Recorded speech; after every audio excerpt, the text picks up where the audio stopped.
सर्व बंधू भगिनींनो,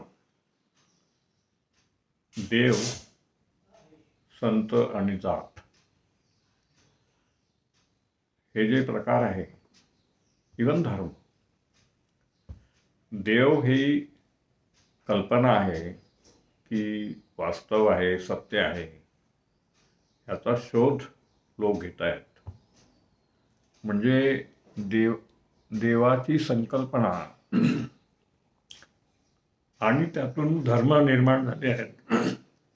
जगाच्या विभिन्न भागामध्ये विभिन्न धर्म झाले आहेत. ख्रिश्चनिटी किंवा येशू ख्रिस्त युरोपमध्ये, बुद्ध पूर्व भागामध्ये म्हणजे एशियामध्ये,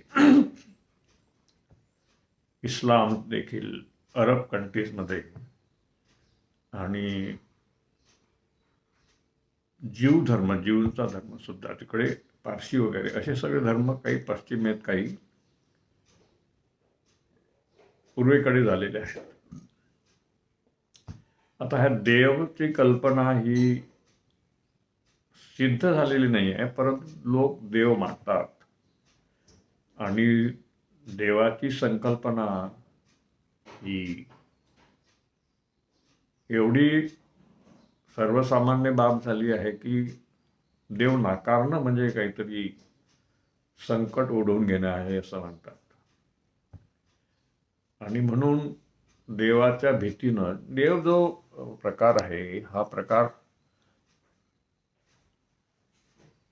काल्पनिक असला तरी तो मानणाऱ्या लोकांची संख्या अतोनात आहे.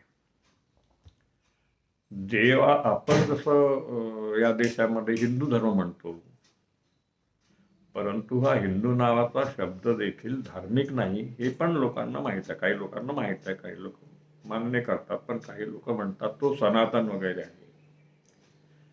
हा जो प्रकार आहे देव आणि धर्माचा, आणि मग देवाचे दूत म्हणून जसा मोहम्मद पैगंबर किंवा येशू ख्रिस्त हे देवाचे दूत आहे, प्रेषित आहे.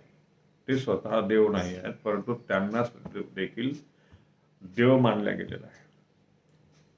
तसं आपण पाहतो आपल्या देशामध्ये, म्हणजे आपला देश देखील 47 पूर्वी या आकाराचा देश नव्हता. आणि शेकडो वर्षांचा विचार केला तर देश नावाची संकल्पना देखील अस्तित्वात नव्हती. सरकार वगैरे प्रकार नव्हते. लढाया होत होत्या, राजे होत होते, परंतु देशाच्या सीमा कुठल्याही निर्माण झालेल्या नव्हत्या. जग एक होतं आणि धर्मामुळे जगामध्ये जग वाटलं गेलं असं म्हणता येईल. पण त्याही पुढे जाऊन आपल्या देशामध्ये जर पाहतो आपण, तर या देशामध्ये सिंधू संस्कृती होती. सिंधू संस्कृतीमध्ये देव होते, मंदिरं होते, असं काही सिद्ध झालेलं नाही आहे, कारण ती लिपीच कुणाला अजून वाचता आलेली नाही आहे. आणि म्हणून असं दिसतं की देवाची संकल्पना ही अलीकडे आलेली आहे. आणि जो काही निर्माता आहे, महात्मा फुले यांनी म्हटलंय की जो कोण निर्माता आहे, जो माहीत नाही आपल्याला, त्याला आपण निर्माता म्हणतो. कारण कोणी निर्माण केलं हे जग हे कोणी सांगू शकत नाही. हा माणसानं निर्माण नाही करू, हे निसर्गाचा झालेला आहे आणि त्याला लाखो करोडो वर्षाचा इतिहास आहे.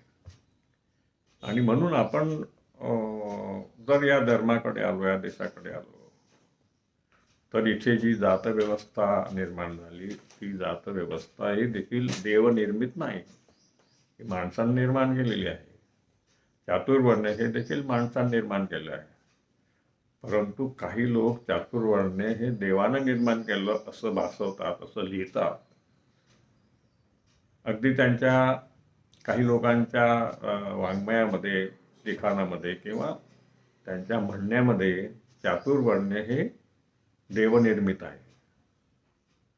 अशा प्रकारे देवाच्या नावानं 4 वर्णाचा किंवा जातीची निर्मिती झालेली आहे. आणि मग या जातीमुळे जे विभाजन झालं, ते विभाजन देखील काल्पनिक आहे. जाती आणि माणसाचं शरीर हे वेगळे नाही आहेत. वेगळं नाही आहे त्याचा अर्थ जात ही कल्पना आहे, ती माणसाला चिपकवण्यात आलेली आहे, त्याला सांगण्यात आलं की तू या वर्णाचा आहे, तू या जातीचा आहे, आणि त्याप्रमाणे मग लोक वागायला पण देखील लागलेले आहेत. आता ही महाराष्ट्रामध्ये किंवा देशामध्ये जेव्हा काही या देशाची संस्कृती पाहतो, आज आज आपण जो काही देश आहे त्याला आपण म्हणतो की या देशाला वगैरे, पण ते ठीक आहे. त्यावेळेस काही सीमा नव्हत्या, कुठले प्रांत नव्हते, वेगवेगळ्या भाषा होत्या त्या त्या भागामध्ये. आणि म्हणून जे काही विचार विभाजन करण्यात येते त्याचा विरोध करणारे लोक देखील या देशामध्ये, या भागामध्ये निर्माण झाले. त्याच्यामध्ये बुद्धापासून आपण विचार करतो की बुद्धानं या 4 वर्णाचा विरोध केला, उच्च नीचतेचा विरोध केला. उच्च नीचता देखील ही कल्पनाच आहे. कोणी शरीरानं किंवा डोक्यानं उच्च नसतो, तो दिसत पण नाही, पण तरी आपण डोक्यामध्ये ही भावना आहे की आपण कोणाला तरी उच्च म्हणतो, कोणाला तरी नीच म्हणतो, इव्हन कोणाला तरी अस्पृश्य म्हणतो. आणि म्हणून असं वाटतं की देवाची कल्पना ही विभाजनासाठी आहे, उच्च नीचतेसाठी आहे. धर्माचं लेबल हे लावण्याचं काम हे देवाच्या माध्यमातून झालेलं आहे, हे पण आपल्याला दिसतं. कारण देवानं जर जाती वर्ण निर्माण केले तर तो धर्म जातवादी होतो. आता आम्ही अलीकडे आपण हेही पाहतो की नंतर मग देवाची भक्ती करायला लागले लोक. देव मानणं म्हणजे देवाची भक्ती करणं, आणि मग जातीशी आणि देवाशी संबंध आलेला आहे. किंवा ज्या जाती निर्माण झाल्या त्या जाती, त्याच्यामध्ये एक सामूहिक भावना निर्माण झाली. ही खरं काल्पनिक आहे. सामूहिक भावना हे काही शारीरिक भावना नाही आहे, परंतु ही काल्पनिक आहे. तो धंदा केल्यानं, समजा विणकाम करणारा, शेती करणारा, शेतीमध्ये माळकाम करणारा, न्हाव्याचं काम करणारा, अशा जाती ज्या होत्या त्या जातीमध्ये काही लोक मुखर झाले किंवा त्या जातीला संबोधू लागले, म्हणजे त्या जातीचा तो संत झाला. जसा गोरा कुंभार जातीचा संत मानला जातो. खरं म्हणजे त्यांनी कुंभार जात काही संबोधित केवळ केलेली नव्हती. सावता माळी हा संत माळ्यांचा संत आहे. माळी लोकांचा संत कोण? सावता माळी. तेली लोकांचा संताजी, कुणबी आणि मराठ्यांचा तुकाराम, ब्राह्मणांचा ज्ञानेश्वर, रामदास. अशा प्रकारे जातीनिहाय संत झाले. आणि या संतांनी काय केलं तर संतांनी सांगण्याचा प्रयत्न केला की असं असं आहे, देव असा आहे, देवाची भक्ती कशी करायची. याचा अर्थ हा की देव आणि संत यांचा अतूट संबंध आहे. कुठलाही संत देवाला नाकारत नाही, तो भक्ती सांगतो. आणि म्हणजे त्या जातीला भक्तीकडे वळवतो असंही म्हणता येईल. म्हणून जात आणि संत हे परस्पर विरोधी नाही आहे. जात आणि संत हे एकत्र आणलेले आहेत. तुकारामाला म्हणे बरं झालं कुणबी झालो, नाही तर देव, नाही तर दंभेम असतो मेलो. अशा प्रकारचं वाक्य, अशा प्रकारचं अभंगातल्या गोवी सांगण्यात येतात. सगळे संत देवभक्त आहेत. देव नाकारणारा संत तुम्हाला दिसणार नाही. म्हणून देव आणि संत यांचं जे समीकरण आहे ते समीकरण अभेद्य आहे. आणि परंतु काही लोक असं म्हणतात की देवच नाही आहे. पण असा एकही संत नाही आहे की ज्यांनी म्हटलं देवच नाही आहे. देवाचा विरोध करणारा संत होऊ शकत नाही. सगळ्या संतांनी आपापल्या जातीला संबोधित केलं असं आज लोक म्हणतात, आणि त्या संताच्या नावानं जातीला संघटित करतात. जात संघटना आणि संत हे पण मेळावे दिसून येतात. म्हणजे जणू काही संतांनी जात व्यवस्था संघटित करण्याचा प्रयत्न केला असं आजचे लोक मानतात. आणि म्हणून संत हे जर देवाचे भक्त असतील तर संतांचे गुणगान गाणारे देखील देवभक्त आहेत. जातीला बांधील आहेत. म्हणून आपापल्या जातीचा देव, आपापल्या जातीचा संत असे प्रकार झालेले आहेत. आणि म्हणून जे संतांचा मेळावा होता, मग पंढरपूर हे संतांचा मेळावा आहे, कारण तिथे विठ्ठलाची भक्ती करण्यासाठी संतांनी सगळे प्रयत्न केले. परंतु तिथेही अस्पृश्यता होती, चोखा महार, त्याला मंदिराचं दर्शन घेता येत नव्हतं. म्हणजे काय झालं की जाती व्यवस्था कायम ठेवून संत एकत्र येत होते, आपापली जात सांभाळत एकत्र येत होते आणि विठ्ठलाची भक्ती करत होते. ही भक्ती मुवमेंट किंवा भक्ती आंदोलन हे जात विरोधी नव्हतं. ज्या लोकांना असं वाटते की संत चळवळ जे काही भक्ती मुवमेंट आहे, भक्ती आंदोलन आहे, हे लोकांना जातींना एकत्र आणण्याचा प्रकार होता, तो जात व्यवस्था विरोधी नव्हता. आणि म्हणून संतांचे गुणगान गाणं म्हणजे एक प्रकारे जातींचा मेळावा भरवण्यासारखं आहे, जातींना एकत्र आणण्यासारखं आहे. परंतु उच्च नीचा विरोध आहे का? त्यांच्या मनामध्ये, ज्यांच्या मनामध्ये देव आहे आणि देवाने जर जाती निर्माण केल्या असं मानणारे संत असतील तर मग ते सामाजिक समतेचे पुरस्कर्ते होऊ शकत नाही. कुठल्याही संतांनी ब्राह्मणी व्यवस्थेचा विरोध केला नाही.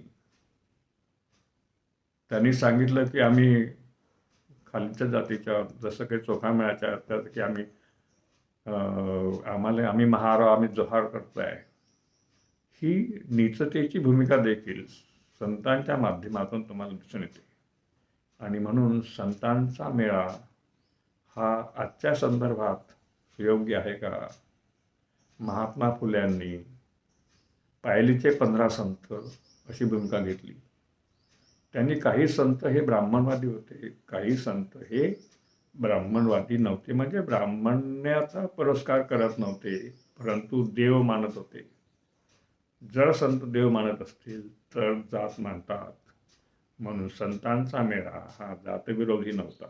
डॉक्टर आंबेडकरांनी सुद्धा म्हटलं की कुठल्याही संतांनी जाती व्यवस्थेला धक्का लावलेला नाही आहे. परंतु आपल्या देशामध्ये जे लोक देवालाच मानत नाही तेच फक्त जातीविरोधी असू शकतात. म्हणजे देव न मानणं आणि जात मानणं हे शक्य नाही आहे. म्हणून जातीला देव करणारे किंवा आपल्या जातीचे मेळावे घेणारे लोक हे जाती व्यवस्थेचे पुरस्कर्ते ठरतात, ब्राह्मणी व्यवस्थेचे पुरस्कर्ते ठरतात. आणि म्हणून संतांना पुन्हा जागं करणं, भक्ती मुवमेंट जागी करणं, भजन कीर्तन करणं हे देव मानण्याचं आहे काम आहे, हे जात मानण्याचं काम आहे. आणि म्हणून संत हे आजचे मार्गदर्शक होऊ शकत नाही. कारण देव न मानणं ही क्रांतिकारी भूमिका आहे. पिरे रामस्वामी किंवा महात्मा फुले यांनी देव आणि धर्म ह्या संकल्पना काल्पनिक आहे असं म्हटलं आहे. किती लोक, किती संत चातुर्वर्ण्याचा विरोध करतात. ब्रह्माच्या मुखातून ब्राह्मण, बाहूतून क्षत्रिय, मांड्यातून वैश्य आणि पायातून शूद्र अशा प्रकारची जी मांडणी आहे तिचा धिक्कार करणारा कोणी संत आहे का? नाही ना. मग तुम्ही या संतांना डोक्यावर कशासाठी बसवता? त्यांनी त्या काळामध्ये जे काही काम केलं आहे ते ठीक आहे, ते शक्य होतं तेवढं त्यांनी केलं, पण ते आज तुमचे मार्गदर्शक होऊ शकत नाही. आज तुम्ही देवविरोधी कीर्तन करू शकता, देवविरोधी भजन करू शकता. आता भजन मेळावे, कीर्तन मेळावे नितीन गडकरींनी नागपुरात केलेले आहे. काही आमचेही लोक करतात कीर्तनाचं काम, भजन म्हणण्याचं काम. पण हे भजन भक्ती आहे. कुठलंही भजन भक्तीविना, देवाविना राहू शकत नाही.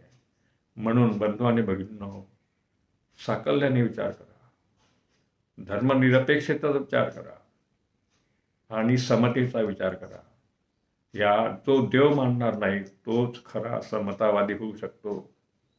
जो जात मानणार नाही तोच खरा समतावादी होऊ शकतो.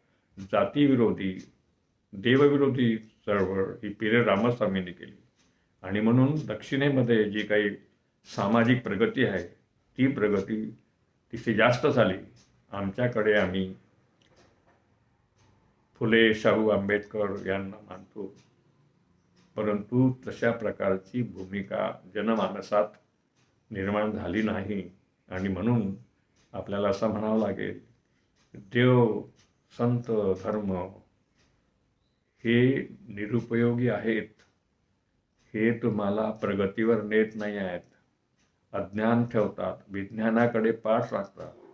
देव सगळं करेल, संत मार्गदर्शक आहे असं म्हणाल तर तुम्ही वैज्ञानिक प्रगतीला, मानवी प्रगतीला बाधा निर्माण करून द्याल. म्हणून माझं असं म्हणणं आहे की देव, संत आणि धर्म याचा समतेसाठी काही उपयोग आहे का याचा विचार करा. धन्यवाद.